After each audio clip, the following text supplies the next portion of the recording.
श्री स्वामी समर्थ.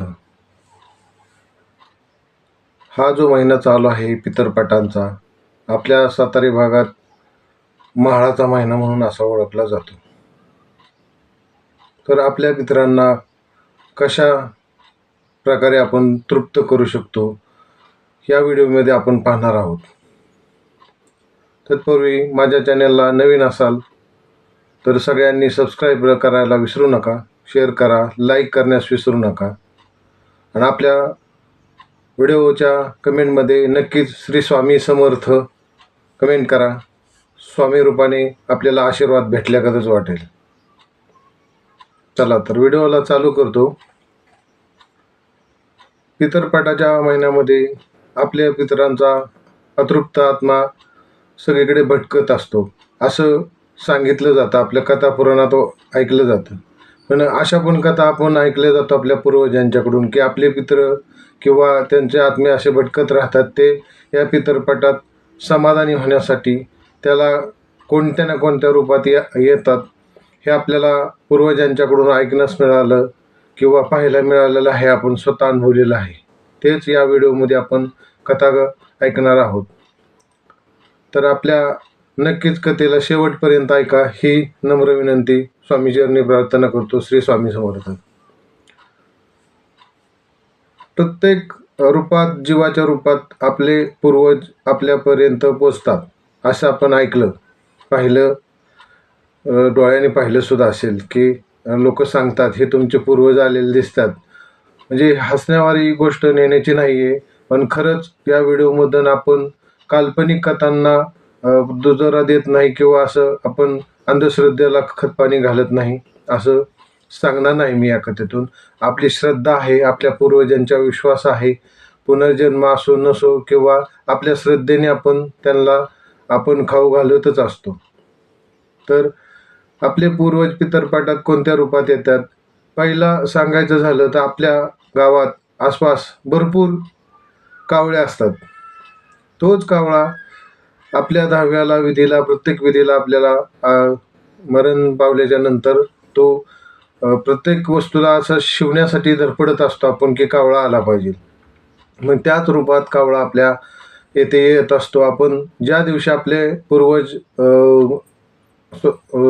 हे झालेले असतात, गेलेले असतात आपल्याला सोडून, त्या दिवशी तिथीप्रमाणे आपण त्यांना म्हाळाच्या महिन्यात या पितरपटात जेवण गोडधोड करतो. विशेष म्हणजे आपण त्याला पुरणपोळीचा नैवेद्य, आपल्या इकडे खीर चपाती म्हणून आपण ज्या प्रथा असतात तिथं आपण पूर्ण कराव्यात.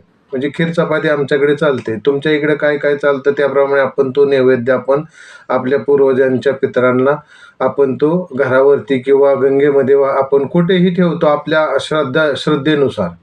तर पहिला म्हणजे आपण कावळ्याला खाऊ घालतो. कावळा हा आपल्या धर्मामध्ये, हिंदू धर्मामध्ये खूप महत्त्वाचा भाग मानला जातो. तर कावळा म्हणजे आपल्याला सांगण्यास आनंद होतो की घराभोवती, झाडावरती बसलेलेच असतात. पण अशा पितरपटात आपला नैवेद्य कावळ्याने खाणे म्हणजे आपल्या पूर्वजांना घास पोचण्यासारखाच आहे. श्री स्वामी समर्थ. आपण आपल्या पूर्वजांना खुश करण्यासाठी किंवा त्यांचा आत्मा तृप्त करण्यासाठी या महिन्यामध्ये अवश्य पुरणपोळी, गोडधोड आपल्या थोडंसं आपल्या गरिबीनुसार किंवा आपल्या पद्धतीनुसार का होईना आपण थोडंफार आपण त्यांना ते खाऊ घातलं पाहिजे. त्या दिवशी ठरलेल्या तिथीनुसार किंवा पंचमी, अष्टमी, षष्टमी असू द्या, नवमी असू द्या. तर कोणाला काही माहीत नसेल तर सगळ्या शेवटी सर्व पितृ अमावस्या दिवशी आपण तो आपल्या पितरपटांना सगळ्यांनी जेवण घालण्याचं कार्यक्रम करावा. तर आपल्या घरामध्ये शांती राहते आपल्या वर्षभर, अशी आमची श्रद्धा आहे. तुम्हालाही सांगत आहे, ही अंधश्रद्धा नव्हे, ही श्रद्धाच आहे. तर ज्यांना करून होऊन माहीत नसेल तर सांगितल्याप्रमाणे सर्व पितृ अमावस्याला लक्षात ठेवा, नीट व्हिडिओ ऐका की सर्व पितृ अमावस्याला आपण ज्यांना माहीत नसेल आपला पितृ कधी पूजायचा असतो, कधी जेवण घालायचं, तर त्यांनी अवश्य सर्व पितृ अमावस्याला, अमावस्याच्या शेवटच्या दिवशी आपण ते विधी पार पाडावा आपला पितरांना तृप्त करण्यासाठी. तर भरभराटी घरात कायम आपल्या वर्षभरात कायम राहणार आहे, कारण आपला पूर्वजांचा आत्मा आपण तृप्त करत असतो. तर कावळ्याच्या रूपी आपल्याला ते अन्नदान आपल्याला कावळ्याला द्यायचं आहे. हे झाला पहिला भाग. दुसरा भागामध्ये मी सांगतो, दुसरा भाग म्हणजे दुसरी वस्तू किंवा जीव, आपला जीव, वस्तू म्हणण्यापेक्षा जीव, तर त्या जीवाला दुसऱ्या म्हणजे आपल्या पाळीव प्राण्यांपैकी गाय माता. तर गोमाताला आपण केलेला नैवेद्य अर्पण करायचा आहे. त्यांच्या पोटामध्ये आपण म्हणतो की 33 कोटी देव असतात. तर खरं आहे, 33 कोटी देवाचं त्याच्या वर्चस्व असतं आपल्या गायीच्या रहवास असतो, वास असतो आपल्या गायीच्या आत्म्यात. तर ती आपल्या गायीच्या रूपाने आपल्या घास जो अर्पण करतो गायीला, तो खरंच आत्मा तृप्त होतो, तर आपल्या पूर्वजांना मिळाल्यागत होतो. म्हणून तर सांगतो, गायीला पण घास घालावा. तर आपले पूर्वज आत्मा तृप्त होतात, आनंदी होतात आणि आपल्याला चांगला आशीर्वाद मिळतो. श्री स्वामीचरती प्रार्थना करतो की अवश्य व्हिडिओला लाईक करा, शेअर करा. तिसरा भाग म्हणजे आपल्या गावात किंवा कुठेही खंडोबाचं रूप असतं, ते आपण मानलं जातं. खंडोबा म्हणजे कुत्र्यांचा प्रकार असतो. कुत्रे असू द्या, काही असू द्या, प्राण्यांपैकी एक कुत्रा खंडोबाचं रूप मानलं जातं. तर ते कुत्र्यालाही आपण तो गोडधोड नैवेद्य आपण त्याला अर्पण करू शकतो आणि लांबनच नमस्कार करून बाबा आपण पूर्वजांना म्हणू शकतो की आपल्या घरात सुख समृद्धी, मुलाबाळांना सुखी ठेवा देवा. आपल्या पूर्वजांना खुश करण्यासाठी, म्हणजे आत्मा तृप्त करण्यासाठी ही आपल्याला या महिन्यात पितराच्या पाठात करायचं आहे.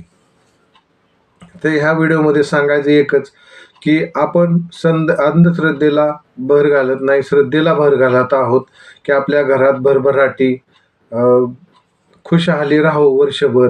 तर आपण हे पारंपरिक रूढीप्रमाणे परंपरेनुसार आलेल्या हिंदू धर्मात आपण याचे पालन केले पाहिजे सगळ्यांनी. तर आपण आपल्या व्हिडिओला पुढे पाठवत राहा. सगळ्यांनी लाईक जरूर करा. नवीन नवीन व्हिडिओ बनवण्यास आपल्याला प्रोत्साहन मिळेल किंवा थोडी माहिती घेऊन अनेक त्या प्रकारे मी व्हिडिओमध्ये सांगत जाईल, आपल्यापर्यंत पोचत जाईल माहिती ती.